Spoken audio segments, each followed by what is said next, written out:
জায়ানন্দিনী ঢাকা বাংলাদেশ থেকে আছি সবরা জাহান জেরিন। আজকে যার সাথে পরিচিত হব আমরা তিনি হচ্ছেন উপমা খান।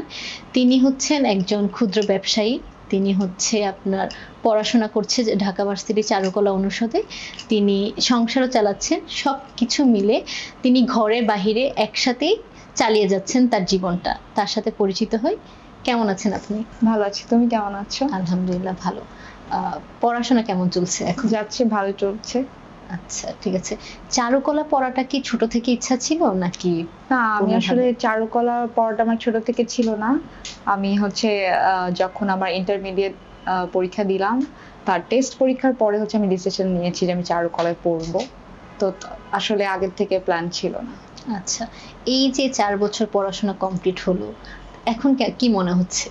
অনেক কিছু নতুন শিখা হয়েছে। সেই ক্ষেত্রে কি বলবেন দর্শকদের? হ্যাঁ, আমার হচ্ছে অনার্স কমপ্লিট করেছি আমি, জি। বিএফএ কমপ্লিট করেছি। তো 4 বছর অনেক কিছু শিখেছি, আমার স্যারদের কাছ থেকে অনেক কিছু শেখা হয়েছে, অনেক মাধ্যমে ছবি আঁকা শিখেছি, অনেক এক্সপিরিয়েন্স হয়েছে। আচ্ছা, চারুকলায় পড়ার পর যেই আর্ট সম্পর্কে জানা কিংবা তার আগে যে জানা পার্থক্যটা কোথায়? বলা যায় যে আমি চারুকলায় ভর্তির আগে আর্ট সম্পর্কে তেমন কিছুই জানতাম না। চারুকলায় ভর্তির পরে আমি আর্ট সম্পর্কে অনেক কিছু জেনেছি, অনেক শিল্পীদের কাজ সম্পর্কে জেনেছি, অনেক শিল্পী সম্পর্কে জেনেছি। তো আগের থেকে এখনকার অনেক পার্থক্য। আগে তো আমি তেমন কিছুই জানতাম না, এখন অনেক কিছু। পড়াশোনার পাশাপাশি সংসারের পাশাপাশি নিজের একটা ব্যবসা পরিচালনা করছো। ব্যবসার পরিচালনাটা শুরুটা কিভাবে হয়? আসলে আমি তো হচ্ছে আগের থেকেই তোমার ধরো জুয়েলারি বানাতাম, গহনা বানাতাম বাসায় হাতে সেলাই করে সুই সুতা দিয়ে। তো আমি যখন কলেজে পড়তাম তখনও হচ্ছে এরকম করতাম। গহনা বানাতাম, জামা বানাতাম, জামায় ডিজাইন করতাম, নিজে নিজে জামা ডিজাইন করে পড়তাম। তো হলো কি, আমি যখন চারুকলায় চান্স পেলাম, চান্স পাওয়ার পরে আমার তখন আমি নিজে নিজে গহনা তৈরি করছিলাম। তো আমার ফ্রেন্ডরা এগুলো দেখে অনেক অ্যাপ্রিসিয়েট করলো যে এটা অনেক ভালো হচ্ছে। তো হঠাৎ করে আমার একজন ফ্রেন্ড আর কি, আমার ক্লোজ ফ্রেন্ড, সে আমাকে বললো যে তুমি এটা যেহেতু করছো তাহলে এটা নিয়ে তুমি একটা বিজনেস করতে পারো, অনলাইন পেজ খুলতে পারো। পেজ খুলে তারপর তুমি ছবি টবি দাও, তারপর হচ্ছে এগুলো সেল হলে তোমার তো ভালো। তো তখন হচ্ছে 18 সালে আমি হচ্ছে চারুকলা অ্যাডমিশন নেই। তো 18 সালে যখন এই গহনাগুলো বানালাম, আমার ফ্রেন্ড আমাকে বলল, তখন 19 সালে ফেব্রুয়ারি মাসে হচ্ছে আমি আমার পেজটা ওপেন করি। তো আমার পেজের নামও হচ্ছে উপমা আর কি, আমার ব্র্যান্ডের নাম হচ্ছে উপমা। জি, আমি আজকে আপনার ব্র্যান্ডের শাড়ি পরে হ্যাঁ। আছি। খুবই দারুণ। আচ্ছা, আপনার হচ্ছে প্রথম কাস্টমারের কথা মনে আছে কিংবা সে কি নিয়েছিল?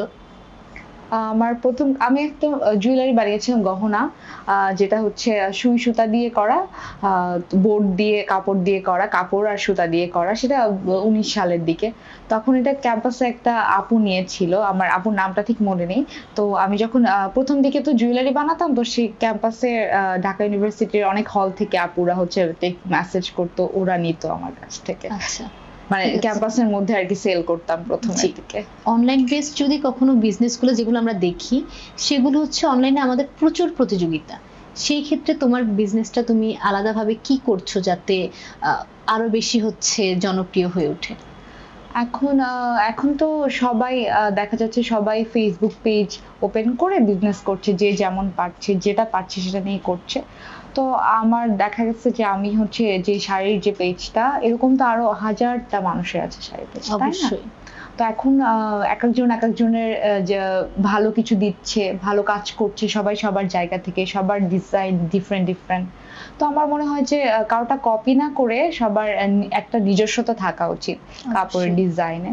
তো আমার যেটা মনে হয় যে আমার অনেক কম্পিটিটর থাকবে, অনেক প্রতিযোগী থাকবে আমার সাথে, কিন্তু আমার সবার থেকে ডিফারেন্ট যেটা, সেটা হচ্ছে আমার নিজের ডিজাইন। আমি একটা কাজ করছি, আমার যে ডিজাইন গুলো, সেগুলো আমার একটা নিজস্বতা রয়েছে আমার কাজের মধ্যে। তো আমি আমার 100% দেওয়ার চেষ্টা করছি আমার পেজে, আমার ডিজাইন গুলোকে আরো ইমপ্রুভ করার চেষ্টা করছি। এখন কম্পিটিশন তো থাকবে, সব জায়গাতেই আছে, আমি আমার বেস্টটা দেওয়ার চেষ্টা করব, এবং সবারই উচিত যে হচ্ছে তার নিজের জায়গা থেকে তাদের বেস্টটা করার। তাহলে এত আসলে কম্পিটিশন থাকবে, এটা নিয়ে আসলে চিন্তা করে কিছু হবে না, নিজের বেস্টটা দেওয়া উচিত। আচ্ছা, আপনি কি নির্দিষ্ট কোনো প্যাটার্ন কিংবা কোনো ডিজাইন ফলো করেন আপনার শাড়িতে? হ্যাঁ, আমি কিংবা আমার আপনার প্রোডাক্ট গুলোতে? শাড়ির যে জিনিসটা খেয়াল যেটা মাথায় রেখে কাজ করি, আমার ডিজাইন। ডিজাইন একদম ফার্স্টের থেকে। আমার হচ্ছে মেইনলি আমি 2টা থেকে 3টা কালার কম্বিনেশনে শাড়ি ডিজাইনটা করি। লাইক আমি অনেক কালারফুল ডিজাইন করি না। আমার শাড়ি যদি এক কালারের শাড়ি হয়, সেটাতে আমি হয়তো 2টা কালার অ্যাড করব, 4-5টা কালার অ্যাড করি না। এবং আমার কালারগুলো খুবই সুদিং টাইপের কালার হয়। আমি হোয়াইটের মধ্যে এই যে আপনি যে শাড়িটা পরেছেন, এটাও তো আমার পেজেরই, এটাতে আমি জাস্ট রেড দিয়ে কাজ করেছি, এখানে অন্য কালার করিনি। যেমন এটাতে আমি একটা শেডের কালার, এটাতে আমি একটা কালার দিয়ে কাজ করেছি। এই যে আমি 2টা থেকে একটা কালারের মধ্যেই রাখি, এই যে সিম্পল বিষয়টা, এটাই আমার ভালো লাগে। তো আমি আমার সবগুলো ডিজাইনে এই জিনিসটা মাথায় রেখে কাজ করি যে সিম্পল থাকবে বাট দেখতে একটু ইউনিক। আর আপনার শাড়িতে আমি যেটা লক্ষ্য করলাম সেটা হচ্ছে ব্লকের কাজটা বেশি থাকে। হ্যাঁ, ব্লকের বাহিরে কি আপনি নতুন কিছু করবেন? যেমন এখন হচ্ছে আপনার মার্কেটে যেটা হচ্ছে স্টিচের অনেক জনপ্রিয়তা আছে, কাস্টমারদের চাহিদা আছে, সেই ক্ষেত্রে কি এই ব্লক থেকে বেরিয়ে নতুন কিছু চেষ্টা করার? আপাতত আমরা যেহেতু ব্লগ দিয়ে স্টার্ট করেছিলাম, তো এখন হচ্ছে যেহেতু আমাকে হচ্ছে পাশাপাশি আমার মানে পড়াশোনা চালাতে হয়, তারপর আমার যে প্রফেশন আলাদা, একটা স্কুলের টিচার, সেটাও আমাকে চালাতে হয়, এবং পাশাপাশি আমার বিজনেসটা তো আসলে আমি শখের বশে করি। তো এখন যে এটার জন্য আমাকে এখন খুব কম সময়ের মধ্যে ভালো একটা মানে আমার যেটা আউটপুট বের হবে সেটাই আমি করব। তো এই জিনিসটা মাথায় রেখে আমার মনে হয় ব্লগ এমন একটা মাধ্যম। আমি ফার্স্টে থেকে ব্লকের কাজ করে এসেছি। প্রথমে হ্যান্ড পেইন্ট করতাম, পরবর্তীতে আমি হচ্ছে টাইম করতে পারছিলাম না আসলে, পরবর্তীতে আমি হচ্ছে ব্লকে গিয়েছি। আমার নিজস্ব লোক আছে, কারিগররা আছে, আমি ওদেরকে ডিজাইন দিয়ে দিই, ওরা হচ্ছে আমাকে শাড়িটা করে দেয়। তো সেক্ষেত্রে আমাকে জাস্ট ডিজাইনটা করে ওদেরকে দিয়ে দিতে হচ্ছে। আমাকে খুব বেশি একটা টাইম যে আমি এটাতে আমার সারাটা দিন চলে যাচ্ছে এরকম না, আমি একটা ফিক্সড টাইম বের করে রাখি, যেহেতু আমাকে আরো অনেক কিছু ম্যানেজ করতে হয়। তো তারপরে হচ্ছে আমি ওদেরকে দিয়ে দিই, ওরা আমাকে মেইনলি হচ্ছে করে দেয়। আপনার কোশ্চেন যেটা ছিল যে আমি অন্য কোনো প্যাটার্নে কাজ করব কিনা বা ব্লগ থেকে বের হয়ে আর কিছু করব কিনা, আমাদের প্ল্যান আছে আরো সামনে। আমরা হচ্ছে স্টিচ করব, আরো অনেক কিছু আছে, আমরা স্টোন ওয়ার্ক করব, হ্যান্ড পেইন্ট সেটা করব, আরো অনেক কিছু প্ল্যান আছে, কিন্তু আপাতত আমরা ব্লকেই আছি, সামনে গিয়ে করব। আচ্ছা, এই অনলাইন থেকে বেরিয়ে অফলাইনে কি আপনার কোনো প্ল্যান আছে? অবশ্যই আছে। আপাতত আমরা অনলাইনে কাজ করছি সেই 19 সাল থেকে। আপনারা দোয়া করবেন যেন আমরা সামনে আমাদের একটা আউটলেট দিতে পারি, অফলাইনে যারা একটা শোরুম আমাদের নিয়ে আসতে পারি, আপনাদের সুবিধার জন্য, আমাদের সুবিধার জন্য। আপনাকে হচ্ছে অনেক বেশি শুভকামনা, আপনি অফলাইনে একটা আউটলেট দিতে পারেন, যাতে হচ্ছে আমাদের যারা দর্শক আছে সবার সুবিধা হয় আপনার প্রোডাক্টগুলো দেখার। আপনাকে হচ্ছে এখন আমার জানতে ইচ্ছা করছে, আপনার যে ইন্সপিরেশন কিংবা হচ্ছে আপনার বিজনেসের প্রথম যে ইনভেস্টমেন্টটা ছিল সেটা কিভাবে হয়? ঠিক আছে, আমার যে ইন্সপিরেশন, আমার কাজের ইন্সপিরেশন, সবকিছুর ইন্সপিরেশন যেটা আমি পাই আমার মায়ের থেকে।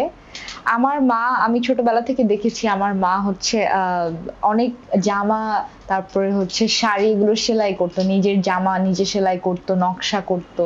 আমি ছোট থেকে দেখেছি আমার মা নিজের জামা সেলাই করে পরতো, সেগুলোতে নকশা করতো। তো ছোট থেকে দেখেছি মা হচ্ছে এগুলো ডিজাইন করে।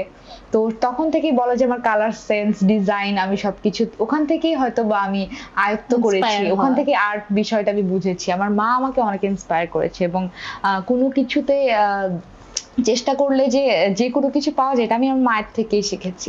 তো আমার যে নিজে ডিজাইন করা, বা আমি তো বলেছিলাম যে আমি হচ্ছে প্রথমে গয়না বানাতাম নিজে। তো এই যে সেলাই করে গয়না বানানো, কাপড় সুতা দিয়ে, এটা আমি আমার মার থেকে শিখেছি। আমার মা ছোটবেলায় দেখতাম যে পুতুল বানিয়ে দিত আমাদের, যে সুতাগুলো একসাথে করে বেনুনি করে করে পুতুল চুল বানিয়ে দিত। তো ওই জিনিসগুলো মানে ওগুলো দেখে দেখেই শিখেছি আম্মুর কাছ থেকে। তো বলবো যে আম্মুর কাছ থেকে ইন্সপিরেশন পেয়েছি। তারপরে হচ্ছে 2016 সালে যখন আমি কলেজে উঠলাম, তখন হচ্ছে আমি এরকম গহনা বানানো শুরু করলাম। তো বানাতে সেগুলো আমি নিজের কাছে রাখতাম, নিজেই পড়তাম। তখন এই বিজনেস করব কখনো চিন্তাও করিনি। তারপর যখন চারুকলায় অ্যাডমিশন নিলাম, চারুকলায় ভর্তির পর 18 সালে ভর্তি হই। তো 19 সালে যখন আমার ফার্স্ট ইয়ার চলে, তখন হচ্ছে আমি এরকম কয়েকটা গয়না বানালাম, নিজের জন্যই বানালাম আর কি। তো আমার ফ্রেন্ড, মানে আমার খুব ক্লোজ ফ্রেন্ড, সে আমাকে বললো যে এটা যেহেতু বানাচ্ছ তাহলে এগুলো একটা পেজ খুলে দিই, তাহলে পেজে এগুলোর ছবি দাও, তাহলে হচ্ছে এগুলো সেল হবে, মানুষ নিবে, তুমি এত সুন্দর করে করছো, এগুলো মানুষকে দিলে মানুষ কিনবে। তো আমার মনে হলো আচ্ছা ঠিক আছে, করাই যায়। তো ও আমাকে হচ্ছে পেজ খুলে দিল। তা আমার যে পেজটা, সেটা আমার নিজের নামে রাখা, উপমা। এটা হচ্ছে আমার ডিসিশন নিতে পারছিলাম না যে এটা নাম কি উপমায় রাখবো নাকি অন্য কিছু, অনেক প্ল্যান করছিলাম। তো আমার ওই ফ্রেন্ড আমাকে বলল যে না, তুমি হচ্ছে উপমা নামটাই রাখো, তোমার নিজের নামেই রাখো। তো তারপরে হচ্ছে এটা আমরা দুজন মিলে ঠিক করলাম যে আমার এই নামটা উপমায় রাখি। অনলাইনে যখন হ্যাঁ। আপনাদের পেজ করা হলো তখন আপনার ইনভেস্টমেন্টটা কত টাকা ছিল? এটা একটা ইন্টারেস্টিং গল্প আছে, বলি। যে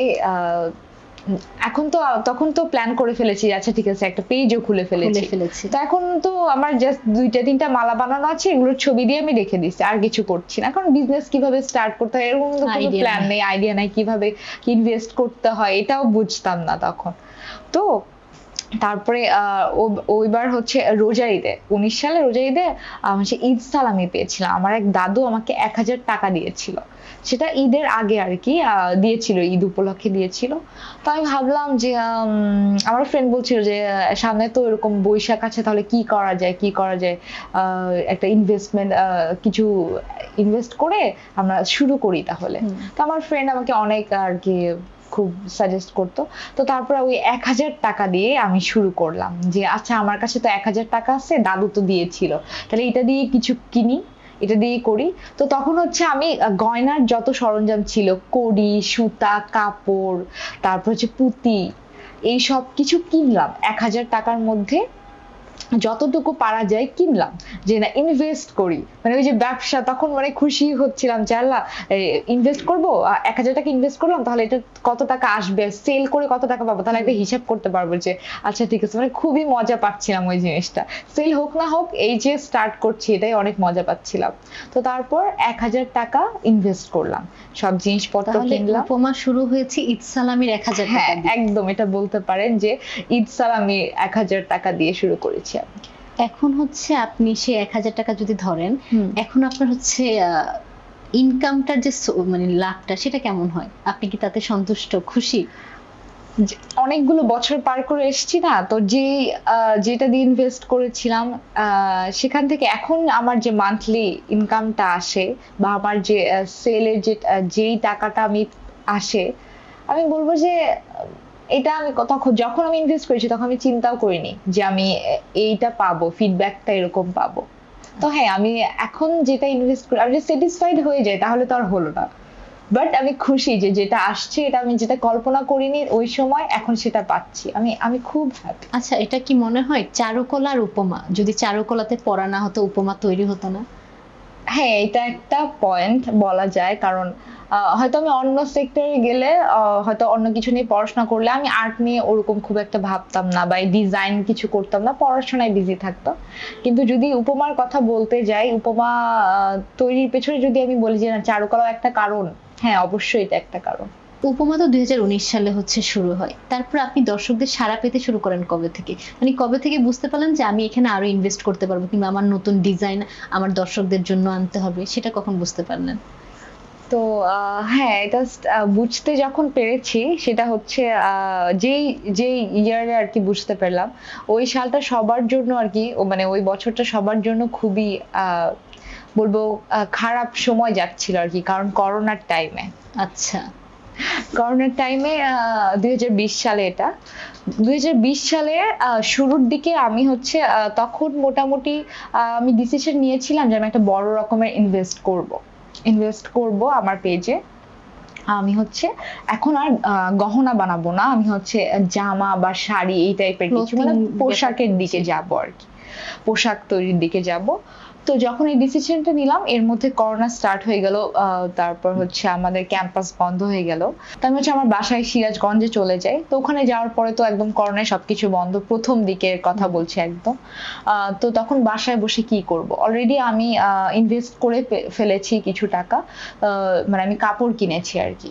তো এখন বাসায় বসে আছি কি করব, তখন আমি ভাবলাম যে ঠিক আছে এখন আমি কুর্তি ডিজাইন করি, মানে অন পিস মেয়েরা যে জামাগুলো পরে, কামিজগুলো পরে সেগুলো ডিজাইন করি। মানে আমার হচ্ছে বেশিরভাগ ক্রেতা ওই সময় ছিল ঢাকা ইউনিভার্সিটি ক্যাম্পাসের মধ্যে আর কি, যারা হলে থাকতেন, মানে সব আপুরা হচ্ছে আমার কাছ থেকে জুয়েলারি কিনতো। তো আমি ওই কথা মাথায় রেখে আর ভাবলাম, ওই কথা মাথায় রেখে চিন্তা করলাম যে তাহলে আমি এমন কিছু তৈরি করি যে মানে ভার্সিটি মেয়েরা রেগুলার পড়তে পারে।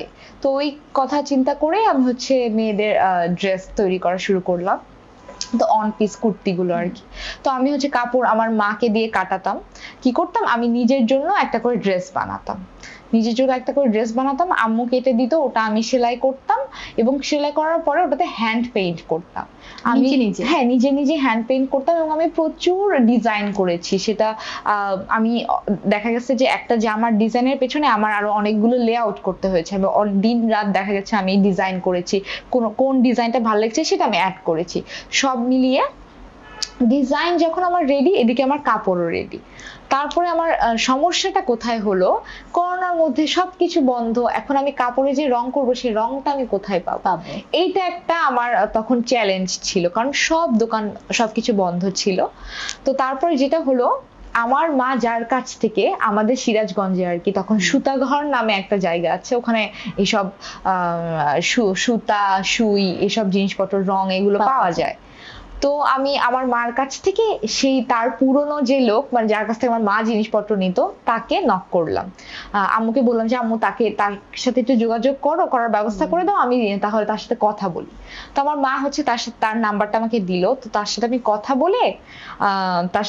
বলে বললাম যে আমার এরকম এই জিনিসপত্র লাগবে, আপনার কাছে আছে কিনা। পরে সে আমাকে বললো হ্যাঁ আমার কাছে তো আছে, কিন্তু সেগুলো দোকানে আছে, আমাকে দোকানে গিয়ে নিয়ে আসতে হবে। তো এখন তো দোকান খোলা বন্ধ, মানে এখন তো যাবেই না, সবকিছু বন্ধ, তাহলে এখন কি করা যায়। তো আমি তাকে অনেক রিকোয়েস্ট করলাম যে কোনোভাবে আপনি মাস্ক টাস্ক পরে আপনি কোনোভাবে এই সুযোগটা আমাকে করে দেন, আমার এটা খুবই লাগবে, খুবই প্রয়োজন। পরে সে আমাকে হেল্প করলো, আমাকে সে দোকানে গেল, এবং মানে সে সবার জন্য ওপেন করে না, সে জাস্ট আমার জন্যই দোকানটা ওপেন করে, আমিও হচ্ছে গিয়েছিলাম আর কি। পরে হচ্ছে আমার যা যা লাগবে সে আমাকে ওই জিনিসগুলো দিয়ে দিল। তারপরে ওই জিনিসগুলো আমি যখন পেলাম হাতে, আমি অনেক কিছু একসাথে কিনেছিলাম আর কি, যে কারণ পরবর্তীতে আমি যদি না পাই, আমি একসাথে অনেক কিছু কিনে, তো তারপরে বাসায় এসে সেই যে স্টার্ট করলাম, আমি একসাথে মনে হয় 4-5টা ডিজাইন একসাথে করার পরে আমি নিজেই জামাগুলো পরলাম। এখন আমার জামা রেডি, আমি নিজেই জামা পরে এখন ছবি তুলবো। এখন ওই সময় আমার কাছে ডিএসএলআর ক্যামেরা নাই, আমার বাসার কারো ক্যামেরা নাই, এখন কিভাবে ছবি তুলবো, মানে প্রফেশনাল হতে গেলে তো আমাকে একটু ভালো কোয়ালিটির ছবি পেজে দিতে হবে। তো সেটা আমি কি করে করব, হচ্ছে না।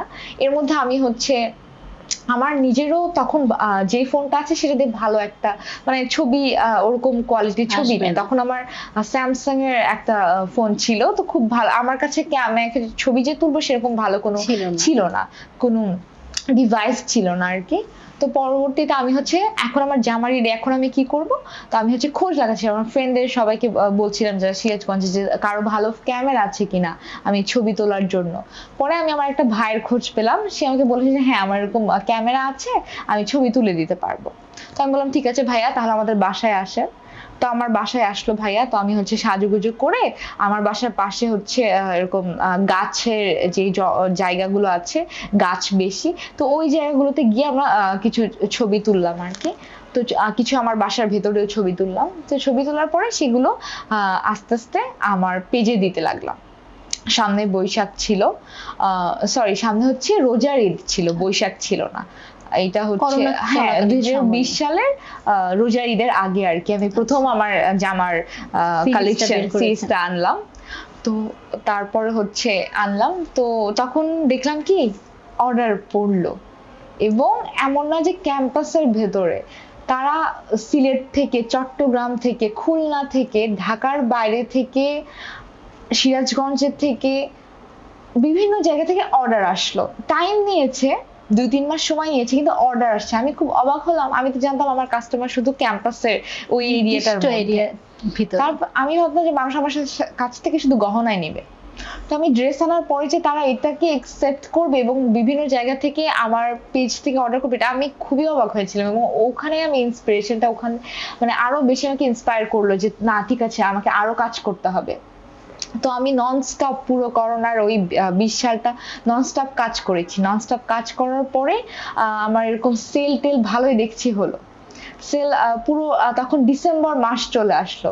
তো আমি দেখলাম যে এই যে পুরোটা টাইম আমি যে রোজা ঈদের আগ থেকে এই যে ডিসেম্বর পর্যন্ত সেল জাত করেছি, তো এটা আমি কিছু টাকা যা ইনভেস্ট করেছিলাম, যে টাকা ইনভেস্ট করেছিলাম সেটা উঠে আসছে এবং আমি কিছু টাকা জমাতে পেরেছি।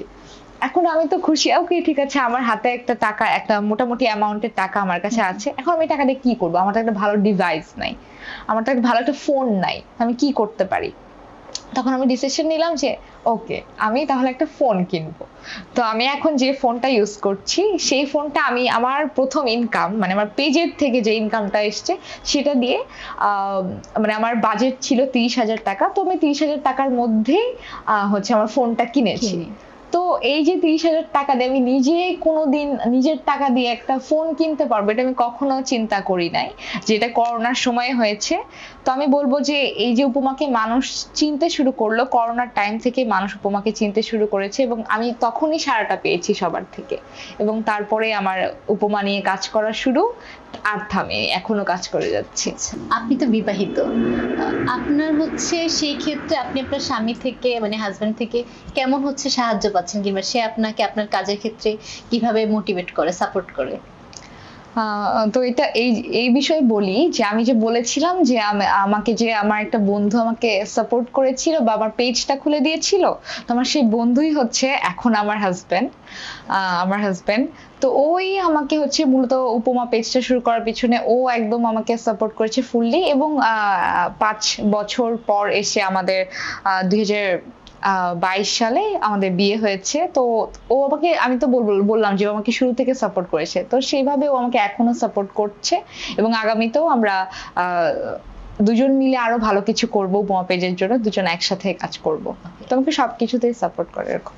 আপনাকে দেখে হচ্ছে অনেক শিখার আছে, সেক্ষেত্রে এখন যারা গৃহিণী আছে কিংবা স্টুডেন্ট আছে তাদের ক্ষেত্রে যদি তারা ব্যবসা এরকম রান করতে চায়, আপনি কি বলবেন, কিভাবে শুরু করা উচিত? প্রথমের ধাপটা কি হতে পারে তাদের জন্য? তো আমি আসলে আমি নিজেও এখন শিখছি, এখনো কাজ করছি, আমি নিজেও এক্সপেরিমেন্ট করছি, আমার পেজ নিয়ে এখনো কাজ করছি। তো আমি আমার অভিজ্ঞতা থেকে যেটুকু বলতে চাই যে যদি কেউ কোনো কিছুতে এক্সপার্ট আপনি মনে করেন যে আপনি এটাতে ভালো, আপনি কাজ করতে পারবেন এটা নিয়ে, তাহলে আপনার যদি এরকম প্ল্যান থাকে যে আপনি বিজনেস করতে চান কিন্তু আপনি জানেন না যে কিভাবে স্টার্ট করতে হবে, আপনি জাস্ট স্টার্ট করে দেন। কারণ শুরু করে দেন, আপনি বসে থাকবেন না। কারণ এটা আপনি জাস্ট শুরু করবেন, তখন আপনার সেল হবে না, আপনার ইনকাম হবে না, 2-3 বছর বসে থাকবেন, কোনো সেল হবে না। কিন্তু একটা টাইম পরে গিয়ে আপনার মনে হবে যে না, আমি যদি শুরুটা না করতাম তাহলে এখানে আসতে পারতাম না। তো আমি এটাই সাজেস্ট করবো যে আপনারা শুরু করে দেন। আপনারা যেটাতে পারদর্শী, যে কোনো কাজ হোক, সেটা ছবি আঁকা হোক, সেটা কাপড় সেলাই হোক, রান্না বান্না হোক, ঘরে বসে যে কোনো কিছু হতে পারে, তাই না? যে কোনো কিছুই হতে পারে। তো আপনাদের শুরু করে দেওয়া উচিত, কারণ সেলফ ইন্ডিপেন্ডেন্ট হওয়া, আপনি আর্থিকভাবে নিজে সচ্ছল হওয়াটা খুব ইম্পর্টেন্ট আমার মনে হয়। আপনাকে অনেক অনেক ধন্যবাদ। শুভকামনা আপনার উপমার জন্য, ভবিষ্যতে দর্শকদের আরো জনপ্রিয় হয়ে উঠুক দর্শকদের কাছে। আর আপনার সাথে কথা বলে আমি অনেক কিছু শিখতে পারলাম যে বসে না থেকে শুরু করা, সেলফ ইন্ডিপেন্ডেন্ট যে ব্যাপারটা, সেটা সবাইকে হওয়া উচিত। তো আপনাকে হচ্ছে জায়ানন্দিনীর পক্ষ থেকে এবং আমাদের দর্শকের পক্ষ থেকে আপনাকে এবং আপনার উপমাকে অনেক অনেক শুভকামনা। ধন্যবাদ। আপনাকেও ধন্যবাদ এবং জায়ানন্দিনীকেও ধন্যবাদ যে আমাকে এবং উপমা আমার পেজকে দর্শকদের সাথে পরিচয় করিয়ে দেওয়ার জন্য। ধন্যবাদ।